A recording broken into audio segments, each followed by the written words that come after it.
What's up, everybody? Alex here. Welcome back to another video. Let's do a contest entry. So this is going out for Eric over at the Fraudiophile, which I will say is one of the better YouTube names out there. So Eric is shooting for, I believe, 500 subscribers. I'd have to double check, but he's somewhere in like the 365 or so range. But he's doing a contest.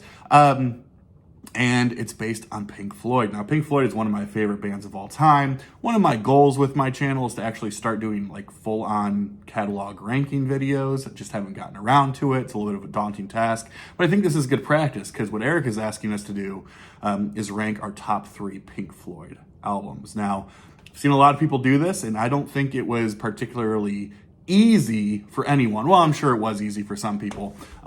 Maybe it's easy to just identify your top 3 and then it gets tough. Or maybe there's, 5 or 6 albums that are just perfect and you don't know how to distinguish them and it changes every day. And I guess I fall somewhere in between there. So I'm a huge fan of Pink Floyd. I would say a bit of a completist to an extent. I don't get everything. I am looking forward to them finally doing live in Pompeii. I think it's going to be awesome. But We'll get along with it. If you don't know Eric's channel, again, that's the Fraudiophile. Brilliant. And yeah, it's your top 3 Pink Floyd records, and he's giving away a great pressing of Dark Side of the Moon for those who participate or who win the contest. So I'm cheating. I couldn't do just 3, and I'm sorry. So we're gonna do a tied for 3rd here, because to me it was like that was the break where I could not leave these out. So coming in at tied for 3rd place, 71's Metal. You could argue, you'll see what's coming up next here. There is an argument to be had about that this might be one of their most important records in terms of where the band would end up going. You could argue a little bit of that with, Adam Hartmother and that sort of thing. But, to me, there is such a clear line between what's going on Metal and what would happen 2 years later and then 2 years later and so forth and so on. So, it was hard for me to think of a top 3 without including Metal. Obviously, Echoes, is such a incredible composition, one of their best all time, but obviously Fearless is also amazing. I love Saint-Tropez. I just think it's kind of quirky and I love it. And then One of These Days is also amazing. What makes it come in tied for 3rd? Well, again, it's just such an amazing record. Could I do without that fucking barking dog Seamus? Probably, but I don't think it hurts the record. I just think it's kind of a barking dog. So yeah, coming in tied for 3rd is Metal, and that is going to be tied with 1975's Wish You Were Here. Now, you could argue, a perfect record. So many of these are all perfect records. So to me, this is such a interesting record in kind of sequencing and its sort of position in the greater classic rock, progressive rock canon, right? Because you have Shine On You Crazy Diamond that sort of bookends, the beginning epic and the closing epic. And Shine On You Crazy Diamond is by far my favorite actual, composition on this record here. And then sandwiched between those, you had 3 huge singles. And so, I remember hearing Welcome to the Machine, obviously title track Wish You Were Here, Have a Cigar. Those were almost overplayed on, classic FM radio when I was growing up. And so, it's tough because it's a perfect album. There's nothing wrong with any of those songs, obviously. But I just heard so much of them, so much that they lost a little bit of their luster for me.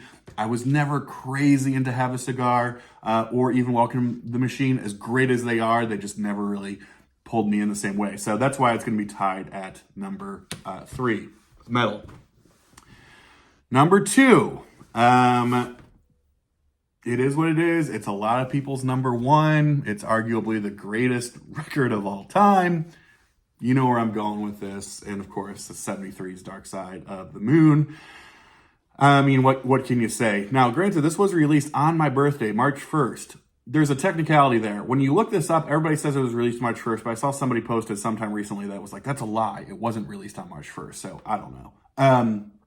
At any rate, it's such a perfect record. I mean, and I will say this too, I've heard this record a million times and it doesn't feel old to me. Even the hits don't feel old to me. I just, the sort of how the record flows, and I've heard some people say, tracks like Money, as great as it are, doesn't really fit, and I could see that, but at the same time, I don't know. Everything about this record is perfect.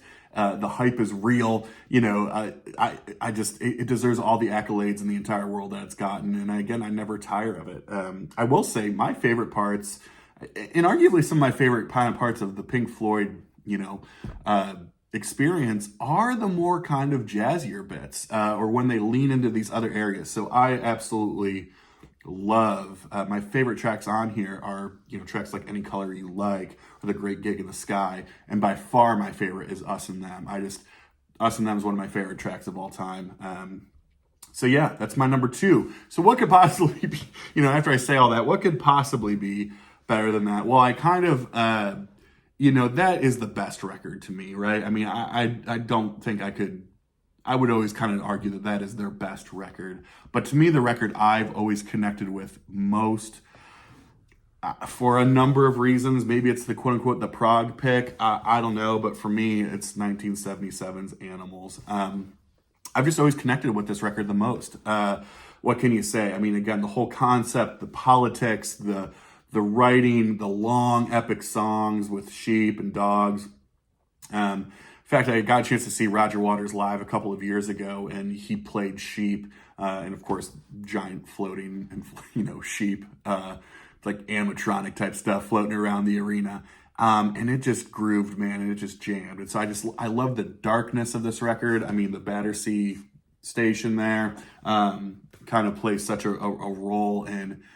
It's one of those cool albums where it's like the album art totally fits the music. It's dark. It's I just love that type of stuff. So yeah, because of, to me, every single note on this record is absolutely perfect. I wouldn't change a single thing.